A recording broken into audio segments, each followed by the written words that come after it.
सालन जो दौर इक़्तिदार अवामी नुमाइंदनि जो पीपल्स पार्टी जे टिकट ते जेके खटिया उन्हनि जो कीअं रहियो उहो तव्हांजे साम्हूं आहे। ज़ाहिरा बानो पंहिंजे 210 तक में चक्कर ॾियणु शुरू कयो आहे ऐं लिटरली इहो सम्झो त हर ॻोठ में हालात ख़राब आहिनि, का बुनियादी सहूलियत कान्हे किथे बि। ऐं अहिड़े तरीक़े सां मोहम्मद खान बि इहा ई ॻाल्हि मूंखे ॿुधाई 209 जी त तक़रीबन मुंहिंजो दड़ो जो हिकिड़ो नज़ारो नज़र थो अचे त जिथे किथे इहो ई हाल आहे। ऐं असां त इहो था सम्झूं त माण्हुनि पाण सां पाण ज़्यादती कई आहे त हिकिड़ो ई पासो उन्हनि हमेशह आज़मायो आहे ऐं नाशुक्रनि खे उन्हनि हमेशह पंहिंजनि वोटनि सां नवाज़ियो आहे, जंहिंजे करे अॼु इहे ॾींहं असां वञी इन्हनि तकनि में ॾिसूं था ऐं माण्हू तकलीफ़ में आहिनि। बुनियादी हक़ूक़ उन्हनि ताईं न पहुता आहिनि ऐं जेके फंड्स उन्हनि जे डेवलपमेंट जा हुया उहे बि उन्हनि जे दरनि ताईं न पहुता आहिनि। तालीम जो निज़ाम धर्म भरम आहे, सिहत जो निज़ाम धर्म भरम आहे, रोड रस्ता पाणी जो निज़ाम डिस्ट्रीब्यूशन उहो धर्म भरम आहे। त को बि अहिड़ो तव्हां नथा चई सघो त जिथे माण्हू चए त क्या मयारी ज़िंदगी गुज़रण सफ़र लाइ उहो इन 15 सालनि में कम थी चुको हुजे। तव्हांखे हिन जो मुख़्तसर जवाबु एतिरो ज़रूरु चवंदुसि त सुप्रीम कोर्ट जो ऑर्डर आहे त 8 तारीख़ फरवरी जी इलेक्शन थिए। हाणे उहो सुप्रीम कोर्ट इन ते फ़ैसिलो जेकी करे चुकी आहे त करारदाद मां नथो सम्झा 14 माण्हुनि जी इन खे रोके सघंदी। शफ़ाफ़ इलेक्शन बि सुप्रीम कोर्ट ज़िम्मो खयो आहे, असां उन्हनि ॾे था ॾिसूं त उन्हनि खे ई शफ़ाफ़ इलेक्शन कराइणु खपे, छो त ॿई पासा जे तव्हां ॾिसो, चाहे पुलिस हुजे चाहे तव्हां DC वारे AC ऐं मुख़्तियारकार तपेदार ताईं वेंदो त इहे सभु 15 सालनि में प्रमोट थी ऐं इलाही मथे हलिया विया आहिनि।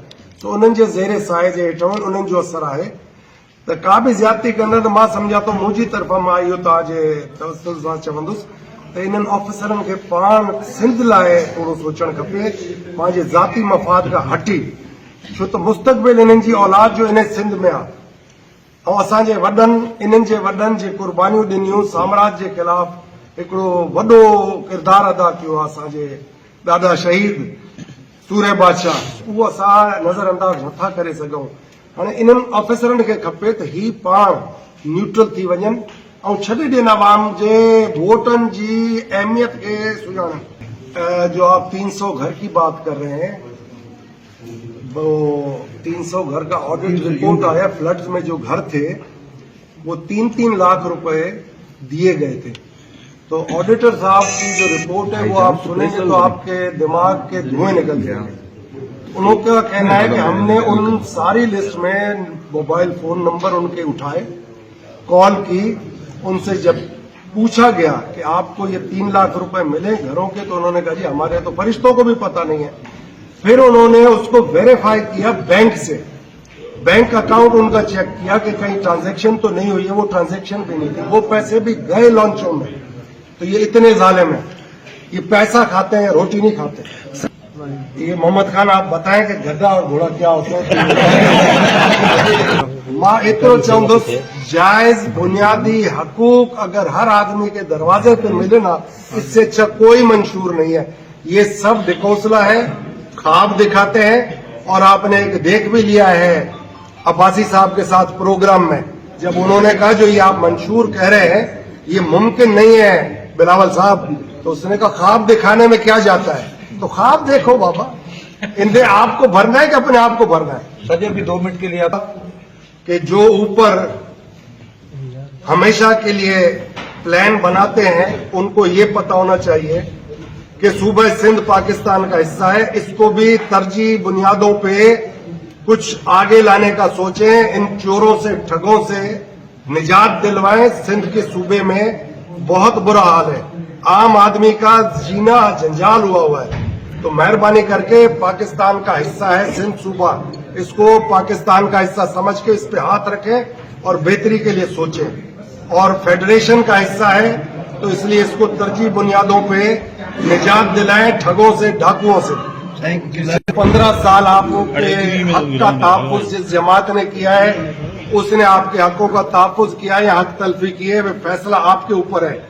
एक ही दफा सही फैसला करके हमेशा के लिए जान छुड़वाएं और अवामी हुकूमत आप ले आएं, अवामी नुमाइंदे लाएं और ये खाओ पियो लूटो फूटो जो माफिया इससे जान छुड़वाएं। इलेक्शन के रिजल्ट्स आने के बाद ये सब चीजें वाजे हो जाएंगी कि आजाद किस प्लेटफॉर्म से जीता है या उसकी किस सियासी जमात के साथ वाबस्तगी थी, कबल वक्त ये कहना। मगर ऐसों के पीछे कोई नहीं जाएगा जिन्होंने सिंध को मोहनजोदड़ो का नजारा दिया हुआ है। सर जी, आप हर कोई बचेगा। सर जी, बिलावल भुट्टो पहले पाकिस्तान के पास इतना पैसा है कि फराग दिली का मुजाहरा वो कर रहे हैं, क्या वो जो बाहर गया हुआ माल है वापस ला रहे हैं क्या?